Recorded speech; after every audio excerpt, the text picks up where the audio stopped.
ಪಕ್ಷ ವಿರೋಧಿ ಚಟುವಟಿಕೆ ನಡೆಸಿದ ಆರೋಪದ ಮೇಲೆ ವಿಧಾನ ಪರಿಷತ್ ಸದಸ್ಯ ಅಬ್ದುಲ್ ಜಬ್ಬಾರ್ ಅಮಾನತು.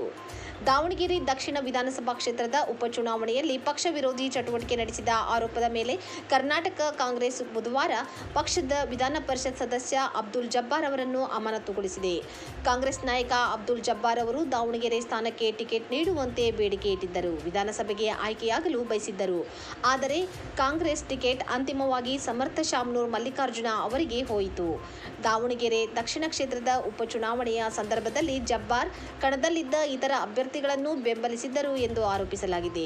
ಅಬ್ದುಲ್ ಜಬ್ಬಾರ್ ವಿಧಾನ ಪರಿಷತ್ ಸದಸ್ಯರು ದಾವಣಗೆರೆ ದಕ್ಷಿಣ ವಿಧಾನಸಭಾ ಕ್ಷೇತ್ರದ ಉಪಚುನಾವಣೆಯಲ್ಲಿ ಪಕ್ಷ ವಿರೋಧಿ ಚಟುವಟಿಕೆಗಳನ್ನು ನಡೆಸಿದ ಹಿನ್ನೆಲೆಯಲ್ಲಿ ಅವರನ್ನು ಭಾರತೀಯ ರಾಷ್ಟ್ರೀಯ ಕಾಂಗ್ರೆಸ್ ಪಕ್ಷದ ಪ್ರಾಥಮಿಕ ಸದಸ್ಯತ್ವದಿಂದ ತಕ್ಷಣದಿಂದ ಜಾರಿಗೆ ಬರುವಂತೆ ಅಮಾನತುಗೊಳಿಸಲಾಗಿದೆ ಎಂದು ಪಕ್ಷದ ರಾಜ್ಯ ಅಧ್ಯಕ್ಷ ಮತ್ತು ಉಪಮುಖ್ಯಮಂತ್ರಿ ಡಿಕೆ ಶಿವಕುಮಾರ್ ಆದೇಶದಲ್ಲಿ ತಿಳಿಸಿದ್ದಾರೆ.